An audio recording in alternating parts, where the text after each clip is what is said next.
नमस्कार, हामी देखापट्टि विशेषमा छौँ। देखापट्टि विशेषमा यहाँलाई स्वागत छ। आज हामी केन्द्रित रहनेछौँ हामी मानसिक रोगबाट समस्यामा छौँ भन्ने कुरा कसरी पत्ता लगाउने, त्यसका लक्षणहरू के हुन् र मानसिक रूपमा अर्थात् तनावमा रहिरहनु, डिप्रेसन, एन्जाइटी भन्छौँ हामी, यसलाई चाहिँ कसरी पहिचान गर्न सक्छ तपाईँ वा तपाईँको आफन्त नजिकको व्यक्तिमा छ भन्ने कुरा र यसको समस्याको समाधान के छ भन्ने विषयमा कुराकानी गर्नेछौँ। खास गरी यस्ता अहिले कोभिड-19 अर्थात् कोरोनाको यो महामारीमा मानिसहरूमा मानसिक रूपमा तनाव बढ्ने समस्या बढ्दै गएको छ। यसले एन्जाइटी पनि निम्त्याउन सक्छ भनेर भन्छन् विशेषज्ञहरूले।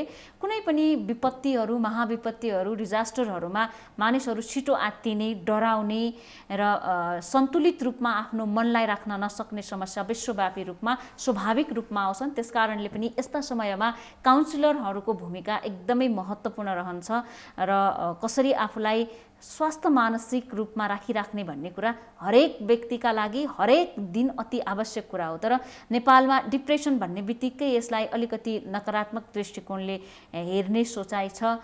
त्यसकारणले पनि मानिसहरू डिप्रेसन भएको भनेर सबैको अगाडि स्वीकार गर्न चाहँदैनन् र डिप्रेसन भइसकेपछि पनि डाक्टर कहाँ उपचारका लागि जान रुचाउँदैनन् या गए पनि अति गोप्य रूपमा जाने गर्छन्। तर डिप्रेसन एउटा सामान्य समस्या हो। यसलाई हामीले समयमै उपचार गर्यो भने हामी राम्रो हुन सक्छौँ, आफ्नो दिमागलाई सन्तुलित रूपमा राख्न सक्छौँ भन्ने कुरामा पनि विज्ञहरूले जोड दिँदै आएकोमा अब यो कोभिडको समयमा मानिसहरू को दैनिकी नै तनावग्रस्त छ र यस्तो समयमा मानिसहरूले कसरी मनलाई शान्त र सन्तुलित राख्न सक्छन् भन्ने विषयमा आज हामी कुराकानी गर्नेछौँ। हामीसँग हुनुहुन्छ मनोरोग विशेषज्ञ डाक्टर विज्ञा शाह। यहाँलाई स्वागत छ डाक्टर साहब। हजुर, थ्याङ्क यू सो मच। सबभन्दा पहिला त डिप्रेसन, एन्जाइटी भन्छौँ हामी, कसरी छुट्याउने त? मानिस त यतिकै पनि दुःखी हुनसक्छ होइन, तर कहिलेकाहीँ डिप्रेसन भएको कारणले ऊ दुःखी भएको हो कि या यसको लक्षण छ भनेर कसरी थाहा पाउने? हजुर, जस्तै यसको लागि म एउटा उदाहरण दिन चाहन्छु। जस्तै रुगाखोकी लाग्ला होइन, ज्वरो पनि आउला। सबै ज्वरो अब कोरोना होइन, हामीले बुझिसक्यौँ नि, किनभने कोरोना भयो यो बिमारीमा ज्वरो बाहेक एकमुष्टमा अरू पनि लक्षणहरू आउँछन् अनि यसको जाँच गर्दाखेरि कुनै एउटा तरिकाले यसको जाँच पनि गरिन्छ। त्यस्तै मन उदास हुनु या मन आत्तिनु, समय परिस्थिति बिग्रिँदाखेरि या यतिकै पनि मन उदास रहनु, दिक्क लाग्नु कहिलेकाहीँ जसलाई पनि भइरहेको हुन्छ, केही दिन, 1-2 घन्टा, 1-2 दिन समय परिस्थिति बिग्रिँदाखेरि।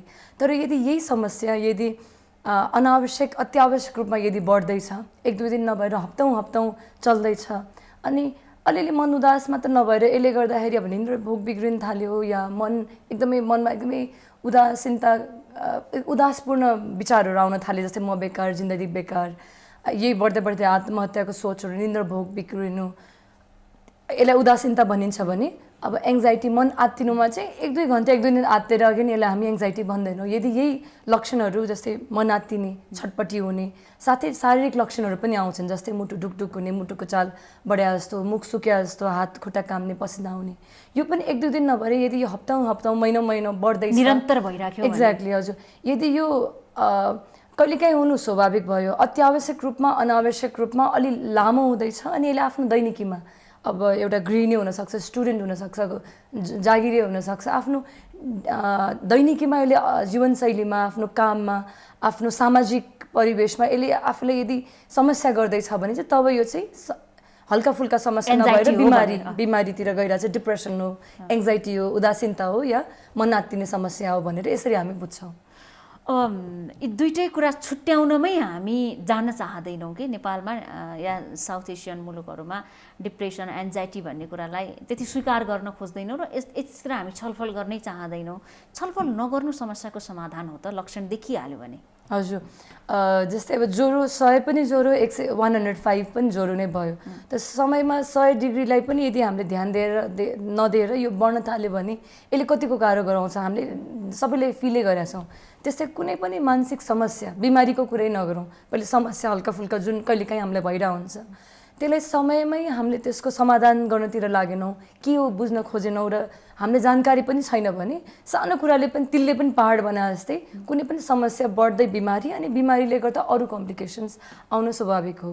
त्यही भएर समयमा आफ्नो सोच, भावना र विचारमा केही परिवर्तन आइरहेछ, म यस्तो थिइनँ, अरूले पनि नोटिस गरिरहेछ, आफूले पनि नोटिस गरिरहेछौँ भने चाहिँ परामर्श लिनलाई नडराउँदाखेरि चाहिँ सानै कुरा सानै हुँदाखेरि हामीले त्यसको समाधान गर्न सक्छौँ। थोरै ट्रिटमेन्टमा उपचारमा Exactly. निको हुन सक्छ भन्ने Exactly, कुरा हजुर, हो। हो। यहाँका आउने पेसेन्टहरू कस्ता कस्ता कुन अवस्थामा आउँछन् त? नेपालको परिप्रेक्ष्यमा हेर्ने हो भने त्यसले पनि एउटा फिगर देखाउँछ। हजुर, अहिलेको कुरा गर्नु अब अहिले कोभिडकै कुरा गरौँ न, या नर्मल बेलाको पनि तपाईँलाई इन्ट्रेस्टिङ लाग्यो? इन जेनरल हामीले हेर्दाखेरि चाहिँ यो अब मानसिक रोग भनौँ होइन, अब मानसिक बिमारी र मानसिक समस्या फरक हुन त भर्खर हामीले बुझिहाल्यौँ। कहिलेकाहीँ हुने समस्याहरू जुन छोटो समयलाई हुन्छ आउँछ जान्छ, सो सामान्य भयो। तर केही कुरा एकमुष्टमा आइरहेछ, दैनिकीमा आफ्नो प्रब्लम भइरहेछ, यो लम्बिँदैछ भने यो बिमारी हामी त्यसरी इन जेनरल हामी बुझ्छौँ।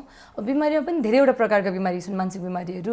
एउटा चाहिँ कमन मेन्टल डिसअर्डर भन्छौँ सामान्य, अब अर्को चाहिँ सिभियर मेन्टल डिसअर्डर जुन चाहिँ कडा लक्षणहरू छन्।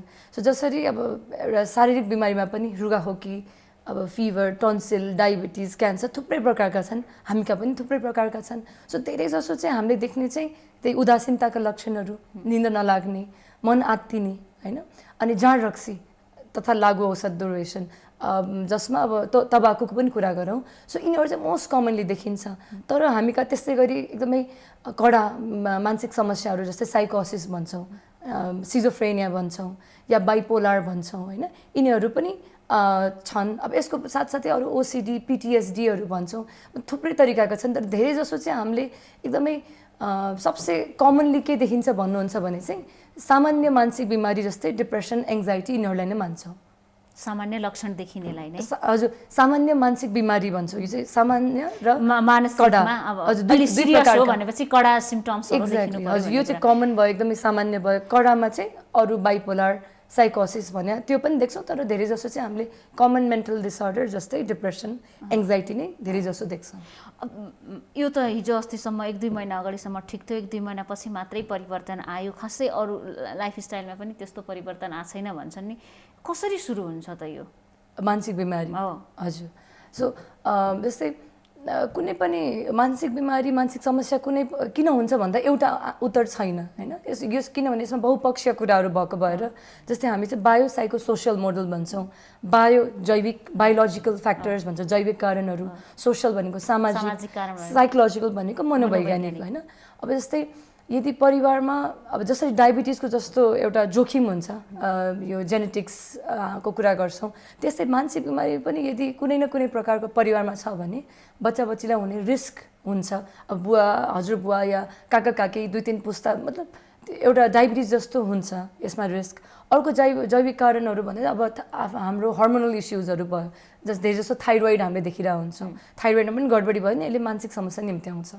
अर्को जैविक कारण भने जस्तै मस्तिष्कमा कुनै पनि प्रकारको चोटपटक, इन्फेक्सन, दुर्घटना भयो, केही कारणले ब्रेनमा, मस्तिष्कमा ड्यामेज भयो भने त्यसले पनि मानसिक बिमारीहरू लिएर आइरहन्छ। त्यही भएर कति समयमा जस्तो सानो छँदा भयो भने ठुलो भएपछि डिप्रेसनमा जाने सम्भावना हुन्छ? हजुर, मलाई फेरि एकचोटि प्रश्न। जस्तो मस्तिष्कमा भन्नुभयो नि, ब्रेनमा हाम्रो टाउको भागमा चोट सानो छँदा लाग्यो भने अनि कति वर्षपछि जस्तो ठुलो भइसकेपछि पनि यो समस्या देखिन्छ कि छिटै देखिहाल्छ भन्ने? ओके, हजुर, यसको अगेन अब अलिकति उत्तर चाहिँ अलिकति कम्प्लिकेटेड छ। किन भन्दाखेरि अब हाम्रो मानसिक स्वास्थ्य भनेकै हाम्रो ब्रेन, मस्तिष्कको अब यसको फङ्सन यदि काम राम्रोसँग भइरहेछ भने मान्छे मेन्टली हेल्दी हुने भयो। सो कुनै पनि प्रकारले यदि मस्तिष्कको अब स्ट्रक्चर, आकार प्रकारदेखि लिएर यसको फङ्सन, यसको काम गराइमै प्रब्लम भयो भने मान्छे नर्मल हुँदैन, नर्मली सोच्न सक्दैन, नर्मल्ली बिहेभ गर्दैन होइन। अब कुनै पनि अब एक्सिडेन्टहरू भयो भने अब हामीले धेरै जसो चाहिँ एक्सिडेन्ट पछि आउने डिप्रेसन चाहिँ धेरैवटा कारणले हुन्छ। एउटा चाहिँ डिरेक्टली दिमागमै असर, चोटले पनि, चोटका कारणले। अरू चाहिँ यसले गर्दा आउने तनावहरू होइन। अब एक्ज्याक्टली अब जस्तै एक्सिडेन्ट भएपछि जब जाने भयो या पैसा जाने भयो, खर्च हुने भयो, कतिको अब मृत्यु भइरहेको हुन्छ घर परिवार, साथीभाइहरूको। सो त्यसले गर्दाखेरि एउटा चाहिँ डिरेक्टली पनि असर पार्छ, ब्रेनलाई नै ड्यामेज भएर। अर्को चाहिँ यसले चाहिँ इन्डिरेक्टली अरू सामाजिक, आर्थिक तनाव बढाएर पनि डिप्रेसन गराउन सक्छ। अब कहिले हुनसक्छ भने त यो जहिले पनि अब डिरेक्टली नै दिमागमा असर गरेर डिप्रेसनहरू चाहिँ छोटो, अब हामी जस्तै 1-2 महिनाभित्रै देखिन्छ। तर अब त्यसले गर्दा ल्याउने तनावले गर्दा त अब 1 महिना या 2 महिना या 1 वर्ष जहिले पनि अब तनावले असर त सर्ट टर्म, लङ टर्म जहिले पनि गर्न सक्यो। सो इन्डिरेक्टली त यसले जहिलेसम्म पनि गर्न सक्छ। टाउको चोटलाई पनि हामीले विशेष ध्यान दिनुपर्छ हाम्रो मानसिक अवस्था ठिक राख्नका लागि होइन बच्चैदेखि हामीले चोटपटक लाग्नबाट बस्नु जरुरी छ। मैले एउटा चाहिँ यसमा के जोड्न थालेँ भने जस्तै अब हामी हिँड्दैछ अलिक टाउको ठोक्यो त्यस्तो चोटले चाहिँ हुने होइन सो यसमा के क्ल्यारिफाई गर्न चाहन्छु भने चाहिँ चोट यस्तो गहिरो हुनु पर्यो कि अब यस्तो गहिरो कि दिमागमा जस्तै अब मान्छे बेहोस भयो या दिमागको चोट लाग्यो अनि उल्टी हुन थालेको छ या अब आँखा धमिलो हुन थाल्यो होइन या मिर्गी या छारे रोग चोटपछि छारे रोग आउन थाल्यो। सो चोट पनि यस्तो प्रकारको चोटहरू जसले चाहिँ दिमागको आकार प्रकार र यसको काम गराइमा असर गरिरहेछ भन्ने यस्तो इन्डिकेसन पायो भने चाहिँ यो चाहिँ सिग्निफिकेन्ट हेड इन्जुरी। छारे रोग र चोटको पनि कनेक्सन छ? हजुर छ। कसरी हुन्छ? जस्तै अब छारे रोग भने चाहिँ ब्रेन सन्तुलित भयो भने ब्रेन हाम्रो मस्तिष्कले राम्रोसँग काम गर्ने भयो। तर यदि हाम्रो ब्रेन असन्तुलित छ दिमागमा अब हाम्रो अब सरल भाषामा भन्दा तारहरू हुन्छन् जुन होइन न्युरोन्सहरू भन्छौँ सूक्ष्म अब हजुर न्युरोन्स त्यसलाई टेक्निकली चाहिँ। सो यदि यो न्युरोन्सहरू तारहरू सही तरिकामा काम गरिरहेछ भने दिमाग एकैचोटि काम गर्छ ब्यालेन्स हुन्छ यसमा। तर यदि यो दिमागको कुनै पनि हिस्सामा केही समस्या आइदियो यो चोट होस् या यो भित्री कुनै समस्या आइदियो भने त्यो न्युरोन्सहरूले त समग्र रूपमा एकैचोटि वेल अर्गनाइज भएर काम गर्दैनन्। सो जब कुनै तारहरू काम गरिरहेछन् कुनै छैनन् भने त्यो डिसब्यालेन्सले गर्दाखेरि हजुर अनि छारे रोग। सो यसमा छारे रोगको धेरैवटा प्रकार छन् धेरैवटा कारण छन्। एउटा चाहिँ ब्रेनमा कुनै असर जस्तै एक्सिडेन्ट पनि एउटा कारण हुन सक्छ छारे रोगको भन्ने कुरा भयो। अर्को चाहिँ अब मानिसहरूमा अहिले पनि नेपाली सोसाइटीमा डिप्रेसनकै लागि अस्पताल जानेको सङ्ख्या धेरै छैन भन्छन् त्यस्तो हो? हजुर अब हामीसँग तथ्याङ्क भइरहेछ अहिले अब यो नेसनल मेन्टल हेल्थ सर्वे थाहा नै छ होला यो भइरहेको छ। अब यो प्रब्ली हुन त कम्प्लिट भयो तर रिजल्ट चाहिँ फर्मल्ली चाहिँ आएको छैन। अब हाम्रो प्रेस विज्ञप्ति आएको त्यसमा पनि देखिएको छ कि अब अराउन्ड 100 अब जस्तै 10जनामा डिप्रेसन भयो भने एकदमै कमले मात्र 3-4 जनाले मात्र उपचार लिन्छन् बाँकीले चाहिँ उपचार लिँदैनन् मानसिक बिमारीलाई भनेर त्यस्तो तथ्याङ्कहरू छ हैन। सो हामीले पनि के कारण हो भन्ने पत्ता लगाउनु भएको छ त यहाँहरुको बीचमा छलफल हुँदा के हुन्छ यस विषयमा? त्यो नेशनल मेन्टल हेल्थ सर्वेको जुन पाइलट स्टडी 1600 जनालाई लिएर गरिएको 2018 मा प्रकाशित भयो त्यसले प्लस हाम्रो आफ्नो एक्सपिरियन्समा पनि अब नआउनुको कारण अब धेरैवटा छन्। जस्तै एउटा त पहुँच हैन।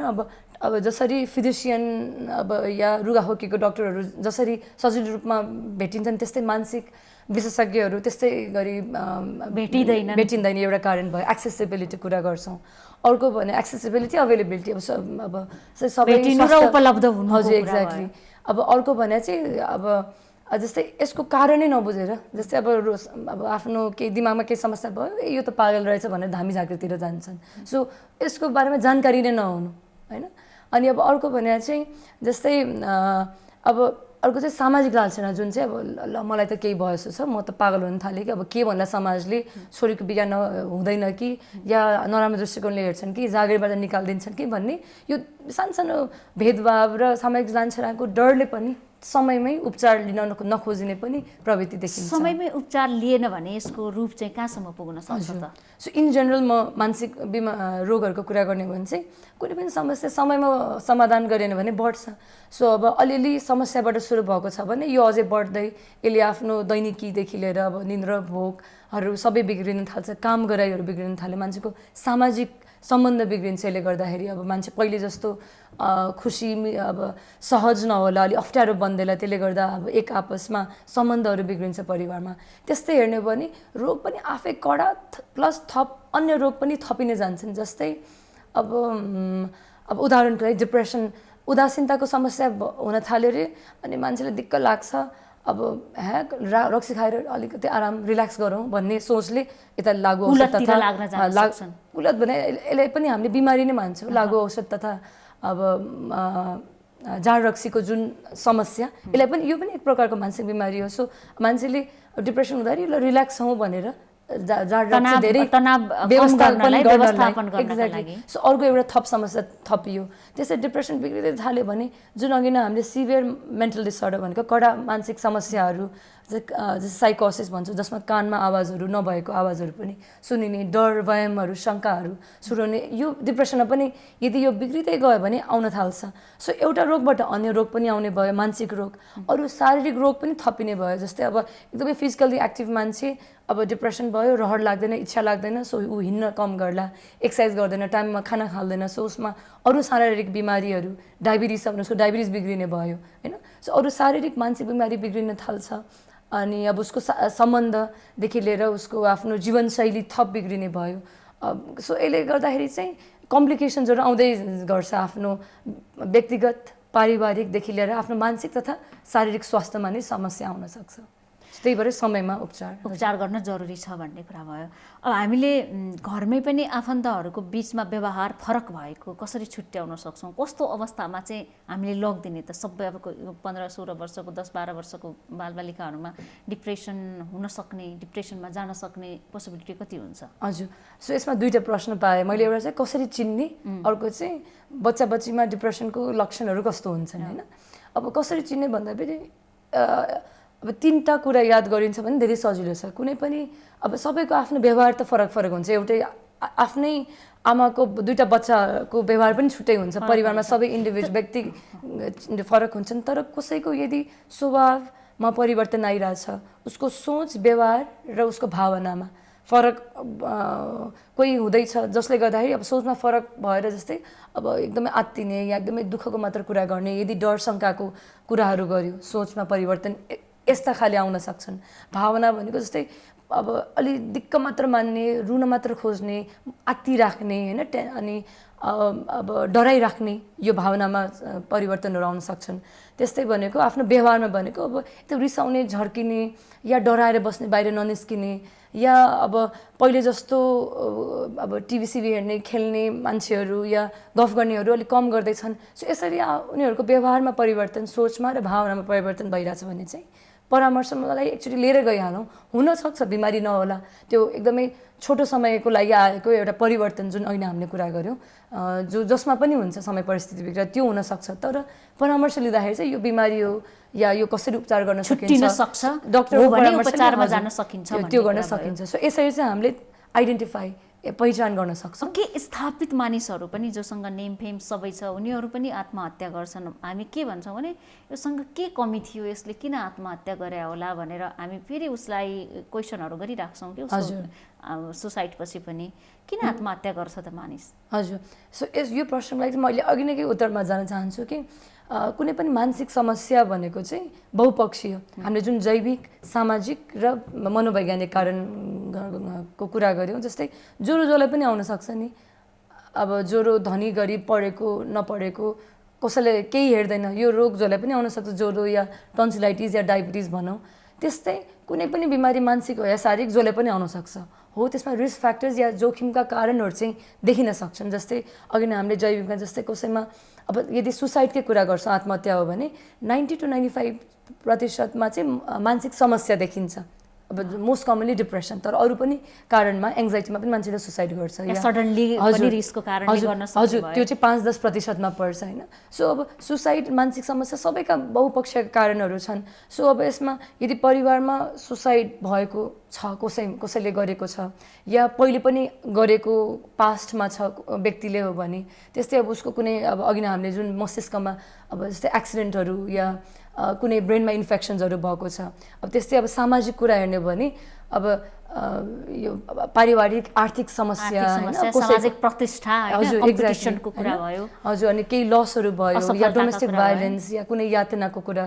अब या मनोवैज्ञानिक हो भने उसको आफ्नो स्वभाव कस्तो छ, समस्या आएको बेलामा उसले समाधान कसरी गर्छ, उसको प्रवृत्तिहरू कस्तो छ, यो सबै कुराले गर्दाखेरि चाहिँ एउटा मात्र कारणले हुँदैन, कुराको व्यक्तिमा भर पर्छ। हजुर, त्यही भएको भएर यसले धनी गरिब, पढेको नपढेको, इभन साइकाइट्रिस्टलाई पनि मानसिक समस्या हुन सक्यो। जस्तै अब एकदम इक्जाम्पलको लागि अब हात जोड्नेको विशेषज्ञ हुनुहुन्छ भने हात त जहिले पनि भाँचिन सक्छ एक्सिडेन्ट भयो भने।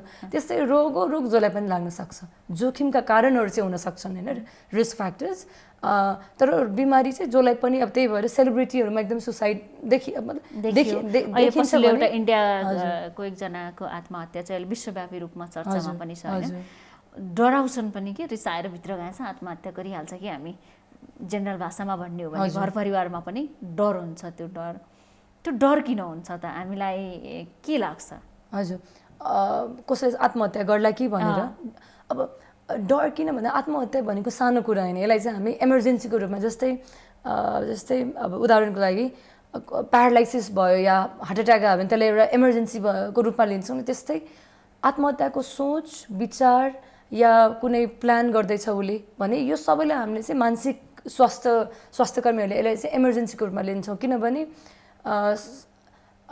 किनभने सबै आत्महत्या मतलब आत्महत्याले मान्छेको ज्यान जान सक्छ। ज्यान नगए पनि ऊ अब चिकित्सक रूपमा बिरामी भएर अब धनजन अब समय धेरै कुरा बर्बाद हुन्छ यसले गर्दाखेरि। त्यही भएर यसलाई हामी इमर्जेन्सीको रूपमा लिन्छौँ। अनि यसलाई रोकथाम गर्न सकिन्छ, यसलाई कम गर्न सकिन्छ, प्रिभेन्ट गर्न सकिन्छ। त्यही भएर अब आत्महत्याको बारेमा किन डर छ भन्दा किन सबसे पहिले त मान्छे मर्न सक्छ। त्यही भएर आत्महत्याको कुरा कसैले गर्दैछ थाहा पायो भने मान्छे डराउँछ। व्यवहार देखेर कि यसले यस्तो गर्न सक्छ है भन्ने पनि मानिसहरूले छुट्याइसकेका हुन्छ हैन, तर पनि हस्पिटल लग्दैनन् कि। मेरो प्रश्न के थियो भने परिवारले यतिसम्म यो हदसम्म जान सक्छ भन्ने कुरा छुट्याइसक्यो नि, तर पनि उसलाई सम्बन्धित डाक्टर कहाँ नलगेर राख्ने चलन छ। हजुर, त्यसको कारण अगेन हामीले किन बिरामीहरू मानसिक रोगका बिरामीहरू किन हस्पिटल जाँदैनन् भने जस्तै अब किन आत्महत्याको जानकारी पाएर पनि मान्छे किन अस्पतालसम्म लिएर जाँदैन परिवारले या साथीभाइले भन्दाखेरि धेरैवटा कुरा। जस्तै एउटा त जानकारी कि यो एउटा समस्या हो, यसको समाधान छ, यसको उपचार गर्न सकिन्छ। यो कहिलेकाहीँ मानसिक समस्याले हुन्छ या अरू मानसिक बिमारी नभएर पनि अरू कारणले हुन्छ, तर यसको उपचार छ भन्ने कुराको जानकारी नै नहुँदाखेरि यो एउटा कारण हुनसक्छ। अर्को भने अगेन यो सामाजिक लालसन है, उसले त आत्महत्या गरेछ भनेर जुन मान्छेले नराम्रो दृष्टिकोणले हेर्छन्, त्यसले गर्दाखेरि भविष्यमा त्यो मान्छेलाई के होला, समाजले कस्तो रूपमा हेर्छ भन्ने डरले पनि परिवारले लुकाइराख्छ हैन। अनि अर्को भने चाहिँ अगेन पहुँच र त्यो सेवा नै उपलब्ध छैन वरिपरि हो भने समयमा उपचार गर्न नसकेका पनि हुन्छन् धेरैजनाले। सो यो सानो कुराहरू छन्। सामान्य बोलीचालीको भाषामा आत्महत्या गर्नेहरूले एउटा ड्रिम जस्तै देख्छन्, त्यसलाई सफल हुने कुरासँग जोड्छन्। जुन दिन आत्महत्या गर्नु छ भने हरेक पटक सोचिराखेकै हुन्छ उनीहरूले, के पाइएको छ? मलाई एकचोटि प्रश्न फेरि गर्दैन। आत्महत्या गर्नेहरूले आत्महत्यालाई सुसाइडलाई नै एउटा आफ्नो सफल पोइन्टमा लगेर इन्ड हुने कुरालाई सोध्छन् कि ड्रिमको रूपमा हेर्छन् भनेर भन्छन्, यस्तो हुन्छ? सो अब आत्महत्याका धेरै कारण छन्। अघि नै जुन हामीले भन्यौँ 90 to 95% मानसिक रोगले गर्दा हुन्छ। 5-10% चाहिँ मानसिक रूपमा स्वास्थ्य हिजो सबै ठिक थियो, आज अचानक केही बिग्रियो, अब एसएलसीको रिजल्ट या केही नराम्रो या कसैले केही नराम्रो भनिदियो या जागिरमा केही प्रब्लम आयो भने आवेशमा आएर गरिने पनि आत्महत्याहरू छन्।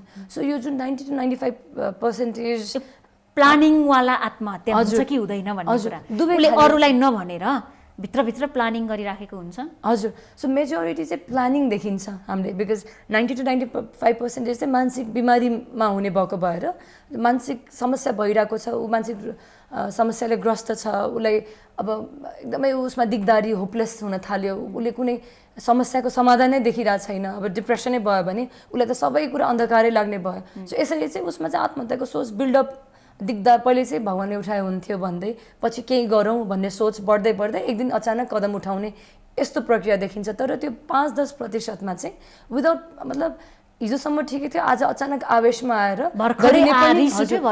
प्लानिङले पनि गरेको चाहिँ देखिन्छ। जस्तै अब त्यसो बेलामा घरमै केही चक्कु छ भने काट्यो, या अब हाम्रो खेतीपाती गरिने घरहरूमा त इन्सेक्टिसाइड पेस्टिसाइड्सहरू छन् होइन, पोइजनहरू, सो त्यो खाएर सो विदाउट प्लान पनि गरेको देखिन्छ। तर भनिन्छ कि 70 to 80% केही न केही चाहिँ वार्निङ साइन चाहिँ दिइरहेको हुन्छ आत्महत्या गर्नुभन्दा अगाडि भन्ने चाहिँ यो चाहिँ तथ्याङ्कमा पनि छ र हामीले त्यो फिल पनि गरिरहेको हुन्छ। अर्को कुरा जस्तो घर परिवारको या कसैको पनि समाजमा कार्यालयमा जहाँ पनि अर्कासँगको बिहेभ चाहिँ कस्तो हुनुपर्छ? कसैको व्यवहारको कारणले कोही डिप्रेसनमा जान सक्ने सम्भावना प्रबल छ भन्छन्। हजुर, वरिपरिको इन्भाइरोमेन्टले यहाँले भन्नुभयो नि सामाजिक कारण कस्तो हुनुपर्छ त बिहेभ हाम्रो अरूसँगको? हजुर, so mental health in work place भनेर एकचोटि हाम्रो यो वर्ल्ड मेन्टल हेल्थ डेको थिम पनि थियो।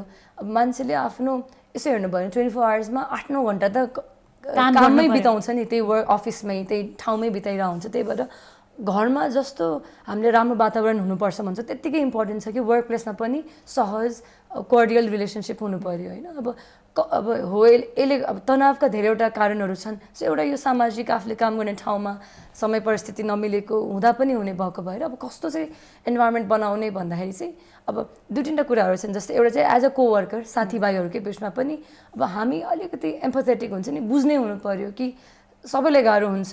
आफूलाई आइपर्दा चाहिँ हामी एकदमै ठुलो भन्छौँ, तर अरूलाई गाह्रो हुँदा चाहिँ हामीले बुझ्न सक्दैनौँ। सो त्यो एउटा म यस्तो ठाउँमा भएको मलाई पनि यत्तिकै गाह्रो हुन सक्थ्यो भन्ने एउटा सिम्पल फिलिङले पनि हामीले धेरैलाई बुझ्न सक्छौँ। हामी कडा स्वभाव अरूप्रति जे आफू देखाउँदैनौँ। गरिराखेको छु उसको ठाउँमा एकपटक आफूलाई पनि राखेर हेर्न एक्ज्याक्टली। सक्नुपर्यो। या कन्फ्युसियसको हाम्रो सेयिङ छ नि कि अरूले त्यस्तो व्यवहार नगर्नु जुन आफूलाई गर्दा राम्रो लाग्दैन भने जस्तै। यदि मान्छेले यतिसम्म पनि सेन्सिटिभ हुन थाल्यो भने त्यो एकदमै सुमधुर सम्बन्ध हुन थाल्छ एउटा।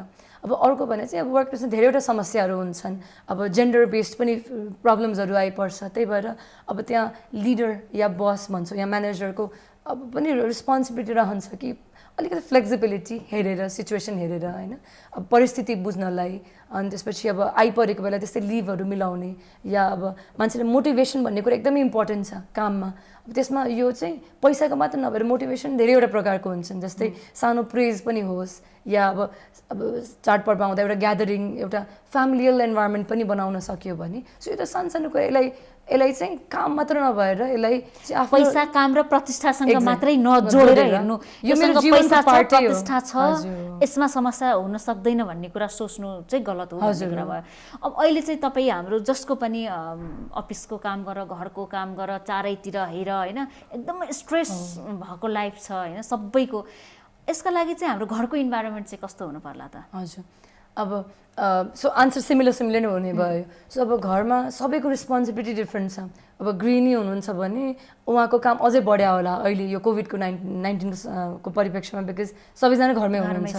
अब वर्किङ वुमन या हुनुहुन्छ भने अहिले घर प्लस अफिसको काम, या अब मेल्स हुनुहुन्छ जो पहिले काम गर्नुहुन्थ्यो अफिसमा, अहिले बच्चालाई पनि हेर्नुपर्ने। सो सबैको काम बढेको छ। तर यदि हामीले आफ्नो काम डिभाइड गर्न सक्यौँ होइन, अनि त्यसपछि एकले अर्काले बुझ्न सक्यो र रेस्पेक्ट गर्न सक्यो। बिकज सबै काम त इम्पोर्टेन्ट रहेछ, अहिले बुझियो होला। बिकज धेरै घरमा पहिले अब डोमेस्टिक हेल्पहरू आउनुहुन्थ्यो, अहिले कतिको घरमा छैन भनेपछि सानो काम एउटा झाडु, सरसफाइ पनि कति गाह्रो हुँदो रहेछ, त्यसको कति इम्पोर्टेन्स रहेछ हाम्रो लाइफमा भन्ने कुरा सबैले सानसानो भ्यालु बुझ्दैछन् डोमेस्टिक कामको। एक्ज्याक्टली। सो सबै कामको भ्यालु छ। सो त्यत्तिकै सम्मान र त्यही अनुसारले समय विभाजन गर्न सकियो भने चाहिँ एउटै मान्छेलाई धेरै प्रेसर हुने भएन। सेयर्ड रेस्पोन्सिबिलिटी जुन भन्छौँ नि, जिम्मेवारीको बाँडफाँड गर्ने। हजुर, एक्ज्याक्टली। सो त्यसले धेरै हदमा चाहिँ प्रब्लम त छ तर सल्भ गरिरहेछौँ नि हामी। सो प्रब्लम सल्भिङ यस्तो तरिकाहरू, अब काम गर्ने मान्छे आइरहेको छैन, अब खाना पनि पकाउनु छ, काम पनि गर्नु छ। सो अब कसैले यदि खानामा हेल्प गर्यो, कटिङमा हेल्प गरिदियो या सरसफाइमा हेल्प गरिदियो भने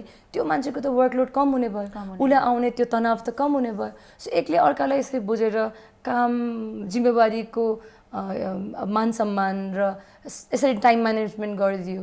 अर्को भने चाहिँ अब प्रब्लम सल्भिङमा चाहिँ अहिले बिकज धेरैको जब गएको छ, आर्थिक समस्या बढेको छ, त्यही अनुसारले अब प्लानिङ, अगेन प्लानिङ चाहिँ सबसे इम्पोर्टेन्ट कुरा होला अहिलेको समयमा। बिकज अब एक्सपेन्स, अब खर्च कति छ र कमाइ कति छ, त्यही अनुसारले अब कसरी चाहिँ आफ्नो खानपान मिलाउने होइन। अब बाहिर खानेकुरा कम खाइरहेछौँ, घरमै बरु पकवानहरू बनाएर यसरी खर्चहरू कम गर्ने। सो सानो रूपमा प्लानिङ गऱ्यो भने पनि यसले गर्ने थप आर्थिक तनाव कम हुने भयो।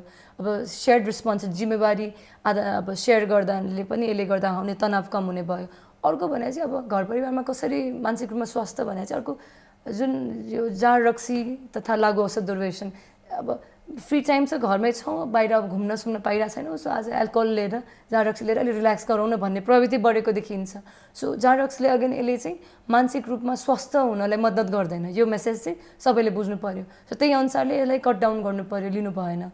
अरू खुसी हुने कुराहरू, रमाइलो कुराहरूमा परिवार एकजुट लाएर अब जस्तै सँगै मुभी हेर्ने, टाइम स्पेन्ड गर्ने, कुराकानी गर्ने यो सानो कुराले पनि सबैजना स्वस्थ हुन मद्दत हुन्छ। त्यस्तै अब सेड्युल मिलाउने हुन्छ नि, अब अहिले बच्चाको पनि खेलकुद बन्द छ, अब वक गर्ने, हिँड्ने मान्छेहरू पनि छैनन्। सो अब केही अब सबैजना मिलेर या छोटो टाइममा केही व्यायाम, शारीरिक व्यायाम, योगाहरूलाई प्राथमिकता दिने होइन।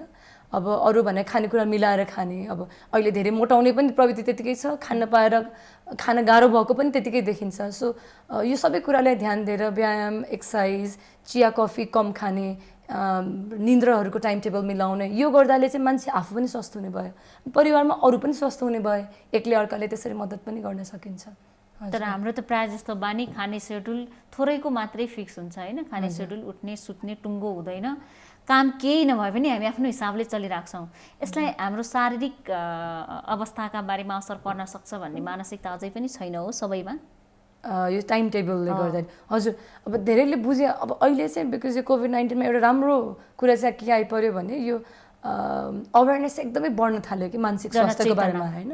अब हजुर मिडियाहरूकै रोल धेरै छ। अब अहिले अनलाइनको युजबाट पनि यो जनचेतना चाहिँ बढिरहेको छ। तर त्यो नहुँदा चाहिँ अब मैले आफ्नै परिवार टाढा टाढा पनि देख्थेँ कि मान्छेहरू 1-2 बजीसम्म मुभी हेर्दै बसिरहेको छ, बिहान ढिलोसम्म सुत्यो, अनि त्यसपछि खाना पनि जति बजी जे खाए पनि भयो, दिनभरि चिया खाँदै बस्यो, खाए पनि भयो होइन। सो यसले गर्दा चाहिँ धेरैलाई चाहिँ सानो सानो कुराको चाहिँ आइडिया रहेन रहेछ भन्ने कुरा चाहिँ हामीले नै फिल गऱ्यौँ। सो सानो सानो यो सेड्युल मिलाउने, मतलब सेड्युल मिलाउने भन्ने कुरा केही ठुलो त होइन। किनभने पहिले चाहिँ आफै हाम्रो जीवनशैली आफै पहिले डिसिप्लिन थियो। उठ्थ्यौँ टाइममा, बिकज 9 बजे 10 बजे अफिस जानै पर्थ्यो, बच्चाबच्चीलाई खाना बनाउनै पर्थ्यो बिहान। अनि अहिले यो सबैमा अलिकति अब सबैजना घरमै लिमिटेड छन्, बाहिर जाने आफ्नो कामहरू सबै स्टप भएको भएर जुन असन्तुलित छ अहिलेको जीवनशैली, यसमा पहिले जत्तिकै पुरै ढल्न नसके पनि एटलिस्ट यति टाइममा खाने पहिले जस्तै आधा घन्टा हामीले आफ्नो व्यायाम योगाहरूलाई दियौँ होइन। अनि अब टिभी हेर्नेले यति समय राख्थ्यौँ बच्चाहरूलाई, उनीहरूलाई एक्सर्साइज उफ्रिन पनि यसरी छतमा लिएर जाउँ यदि ठाउँ छैन भने। यसरी सानो सानो कुराले मात्र हामीले मिलायो भने यसले धेरै नै आफूलाई शारीरिक तथा मानसिक रूपमा चाहिँ स्वस्थ बनाउन मद्दत गर्छ। अब मेडिटेसन भन्छौँ घरमै, अघि यहाँले योगाको कुरा पनि गर्नुभयो। घरमै बसेर हामीलाई समस्या छैन, इट्स ओके, तर नहोस् भन्नका लागि चाहिँ हाम्रो रुटिन कस्तो हुनुपर्छ त? योगा मेडिटेसनमा हामीले कति ध्यान दिने, कसरी गर्ने? हजुर, म पहिले रुटिनको कुरा गर्छु। सो मैले भर्खर भनेका कुराहरू अगेन यो रुटिनमै आइपर्छ। जस्तै अब सबैको सुत्ने उठ्ने टाइम फरक छ होइन। सके उठ्ने र सुत्ने टाइम फिक्स गर्ने, नसके एटलिस्ट उठ्ने टाइम चाहिँ फिक्स गर्ने भन्छ हामी है। ताकि मान्छेले ढिलो उठ्यो भने नेक्स्ट डे पनि अगेन मान्छे ढिलो सुत्दै जान्छ अनि उसको यो सुत्ने प्याटर्नै चेन्ज भइदिन्छ। हजुर, त्यसले गर्दा चाहिँ अर्को दिन एकदमै थाकेको, टाउको दुख्ने होइन, काम गर्न ऊर्जा नआउने, त्यो समस्याहरू हुन्छ। सो सुत्ने उठ्ने टाइम सकेसम्म मिलाउने एउटा। अब त्यसपछि आधा घन्टा दिनमा अब कमसेकम केही प्रकारको व्यायामहरू घरमै या वरिपरि हिँडेर हुन्छ या छतमा छ, जस्तो सुविधा छ आफूलाई, आधा घन्टा आफूलाई अलिकति ढुकढुक हुने गरी अलिअलि पसिना आउने गरी केही व्यायाम गरौँ भन्छौँ हामी। त्यस्तै अब अर्को भने चाहिँ अब हाम्रो चिया कफी जुन, बिकज यसले पनि निन्द्रा बिगार्ने भएको भएर ढुकढुकीहरू बढाउन सक्छ कोहीलाई। हजुर, अब अघि गरेको प्रश्न त छँदैछ यहाँनिर। मैले एउटा धेरैको जीवनसँग मेल खाने चिया कफी कति खाने, कसरी खाने भन्ने धेरैलाई जानकारी छैन। यहाँ चाहिँ मनोरोग विशेषज्ञको हिसाबले यो भनिदिनुहोस् न, हामीले दिनमा चिया कफी कति खाँदा ठिक हुन्छ, कति खाँदा बेठिक हुन्छ, र यसले निन्द्रा बिगार्छ कि अरू के बिगार्छ? चिया कफीको ह्याबिट चाहिँ कस्तो हुनुपर्छ त? हजुर, ह्याबिट कस्तो हुनुपर्छ भन्नेको चाहिँ उत्तर छैन। तर अब के चाहिँ नगर्ने भन्ने चाहिँ अब हामीमा त्यो जानकारी पनि छ अनि अब तथ्याङ्कहरूले पनि देखाएको छ। जस्तै साँझतिर खाँदाखेरि चाहिँ के भयो भन्दाखेरि मान्छेमा त्यो अलर्टनेस, एक्साइटेबिलिटी बढाउँछ, त्यही भएर निन्द्रा बिग्रिने भयो एउटा। त्यही भएर सकेसम्म 4-5-6 बजेपछि नखाने इभिनिङमा। एउटा धेरैचोटि खाँदाखेरि यसले अब मान्छेको ढुकढुकीदेखि लिएर ग्यास्ट्राइटिसदेखि लिएर निन्द्रामा समस्या गर्ने भएको भएर कम खाउँ भन्ने हो। सो कम खाने, सक्दो साँझतिर नखाइदिने 5-6 बजेपछि। यति गर्यो भने चाहिँ हाम्रो निन्द्रामा समस्या आउने भएन, ग्यास्ट्राइटिसको समस्या पनि कम हुने भयो होइन। अनि त्यसपछि यसले गर्दाखेरि जुन तनाव भइरहेको मान्छेलाई पनि चिया कफीले बढावा दिन्छ। सो त्यो आफै पनि कम हुने भयो, चिया कफी मात्र कम खाँदा पनि। सो तनावलाई पनि चिया कफीले बढाउँछ। हजुर, अब ग्रिन टी, लेमन टी होइन, हट लेमन मिल्क टी भन्छौँ हामी, जे जस्तो भए पनि सबभन्दा हानिकारक चाहिँ के छ त यसमा स्वास्थ्यको लागि? बेस्ट चाहिँ के हो? सो यो कुनै पनि टीमा चाहिँ केमिकलको कुरा गर्छ हामी, ट्यानिनहरू हुन्छौँ। सो अब लेमन टी खाओस् या ब्ल्याक टी खाओस्, चिया पत्ती त हुने नै भयो। त्यो हिसाबमा चाहिँ सबै एउटै हुन् होइन। अब हुनसक्छ मैले प्र्याक्टिकली कुरा गर्दाखेरि चाहिँ ब्ल्याक टी बनाउँदाखेरि हामीले कम चियापत्ती हाल्छौँ, मिल्क टी बनाउँदा धेरै हाल्ने भएको भएर धेरैलाई चाहिँ एक्सपिरियन्स हजुर पनि गर्नुभयो होला। मिल्क टी खाँदाखेरि चाहिँ अलिकति पेट पोले जस्तो हुने, कागती चिया खाँदा कम खाएको, त्यो चाहिँ प्रब्लली त्यो चियापत्तीको मात्राले हो। तर जुन मैले अघि नै कुरा गरेँ कि कम खाने, साँझतिर नखाने, यो सबै कुरामा नै सबै यो चियामै नै यो लागु हुन्छ। अब ग्रिन टीको बारेमा चाहिँ रिसर्च भइरहेको छ, तथ्याङ्क अझै यस्तै हो भनेर ठेस भनेर आइपुगेको छैन। त्यही भएर ग्रिन टी कतिको फाइदा, अब यसमा एन्टिअक्सिडेन्ट हुन्छ भन्ने हो, तर अब किडनीलाई पनि असर गर्छ। तर अब केबाट बनेको धेरै कुराहरू बुझ्नुपर्ने हुन्छ।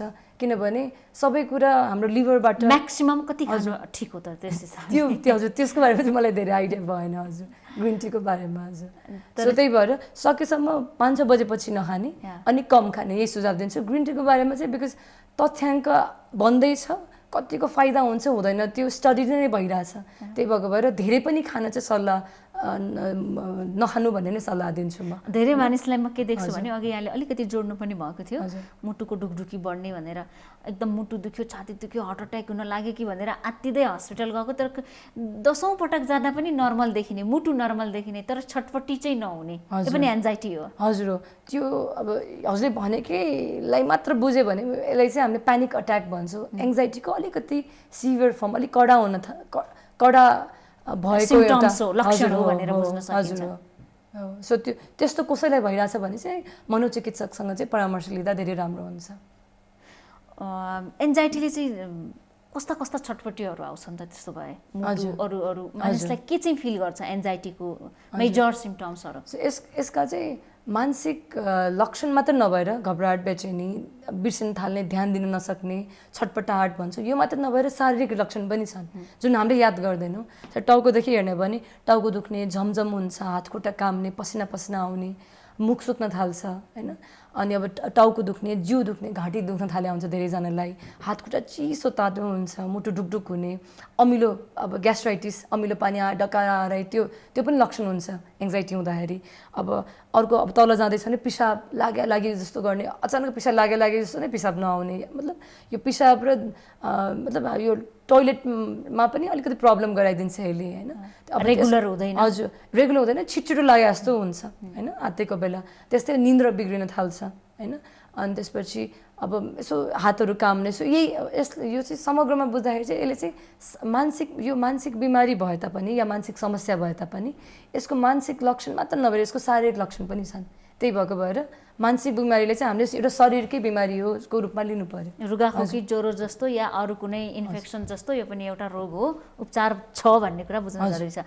अब अन्त्यमा छौँ, अन्त्यमा हामी व्यक्ति आफैले स्वयंले मानसिक हेल्थको बारेमा जानकारी लिन र सचेत हुन लिने कसरी, सचेत चाहिँ कसरी हुने? हजुर, सो अब अहिले सिक्नलाई धेरैवटा हामीसँग प्लेटफर्म छ, अनलाइनै अहिले अब अनलाइन मिडिया यति धेरै छन् हामीसँग होइन। सो सबसे पहिले त आधिकारिक स्रोत हेर्नु पर्यो, बिकज इन्टरनेटमा जसले पनि जे पनि लेख्न सक्छ। त्यो त अब अहिले हामी इन्फोडेमिक्स, पेन्डेमिक जस्तै इन्फर्मेसनको पेन्डेमिक भएको भएर बुझिहालेछौँ कि कतिको भ्रम र गलत कुरा पनि हुन्छ।